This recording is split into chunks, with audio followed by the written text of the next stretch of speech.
medyo malikabok yung kalsada kasi yan, ito yung mga nabuwan. Yan. Lalo yung mga matataas. So malikabok.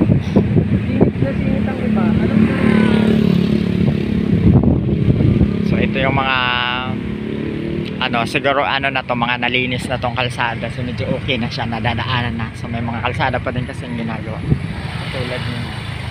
Kasi delikado yung kumaba. Yan, ang bahay na yan. Oh. Yan, oh.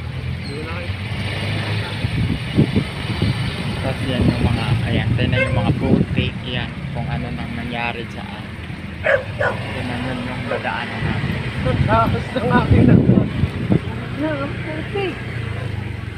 Bukas ka! Putik. So matindi talaga yung putik dito. Kaya ilang araw na din kami walang pasok. So nagutom na din kami. Pero okay lang yan. Gatid pa din tayo ng mga tulong kaunti dito sa mga kasi mas nangailangan. Hindi man tayo naapektuhan doon. So, tingnan nyo ang alikabok dito. Makikita nyo sobrang malala yung dinanas ng barangay sa Palok. Sakit sa mata. O alikabok.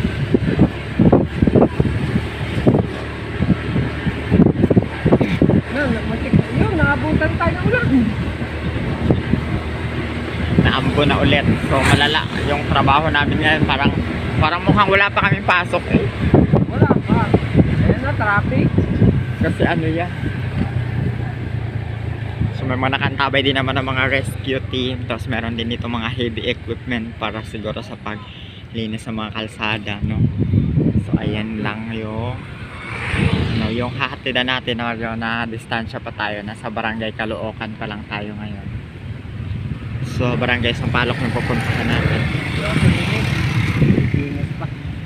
Kaya nga singit na singit ng mga motor. Singit rin naman dito na rin ang baksak. Tapos ito lang din naman, mauuna lang silang konti. Oo na lang naman maghintay na baka so medyo traffic kanina, dito guys, mga ibang kalsada kasi dito is nabagsakan, so malupa, mabato pa, so hindi pa siya ginaya ng mga ilang araw na clearing operation ng mga lokal na pamahalaan dito, no? So may mga iba't inuna pa siguro yung mas yung way papuntang Laurel doon sa may barangay Sampaloc, so doon na muna inuna. So dito naman hindi naman siya sinapol talaga ng malala. May mga lugar kasi dito na talagang malalang nasa pool, no? So kung ang traffic dito ay medyo mahaba, mahaba talaga. Singit na singit. So may mga sasakyan tayo sa likod. Sisingit ka, o teka mo, nandun ka rin naman pa. So tignan mo naman, mahaba na yung singit tayo, no? Sisingit ka, ay traffic din. Dito ka na lang. For today's video. Oo. Sundan mo yung checks at work. Kambal yan, may kambal yan. Kilala mo yan? Oo. Classmate mo? Hindi. Mga yan. Ako ay 4th year sa Italy. Yung mga bahay na yun, yung resort ko yan. Ito. Yan kita mo yan. Yung Lanes Resort, are? Oo, yung Violet. Okay. Pinsan kasi niya yung malapit doon sa resort ko yun. So, may mga dito sa barangay Sampaloc kasi yung malala kasi landslide kasi mas mataas yung sa Tagaytay, alam niyo yun, bumagsak yun pababa. So mas malala din siya. Talaga doon yung mga maraming tinamaan na may mga nawalan ng pamilya.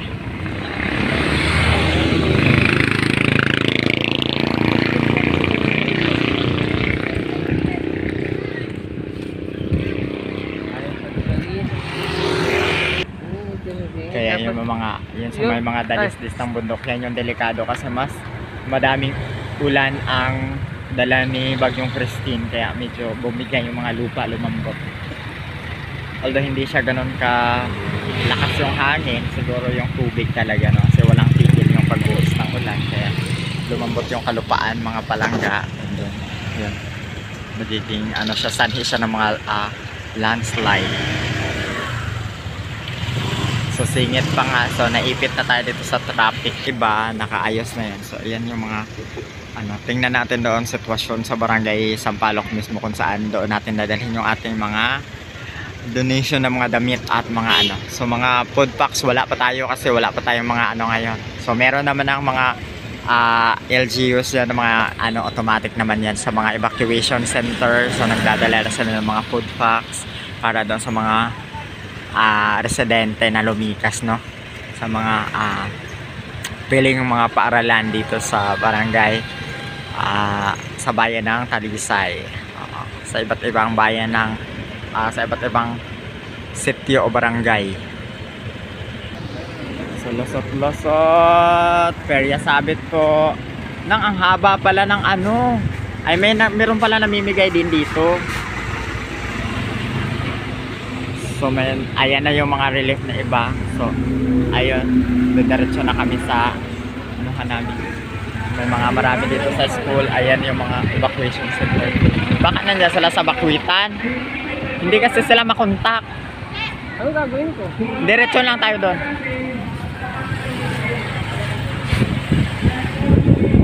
So ang dami dito mga bakwitan.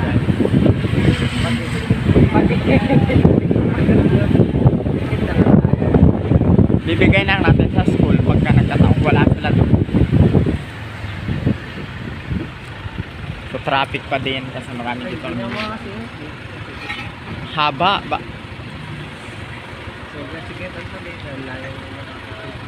Hindi ka makakalusot yan, tayo dito. Kaya mo naman.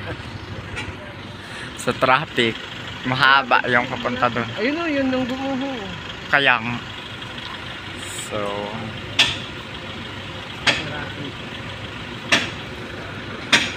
Swerte ito, naiiwan.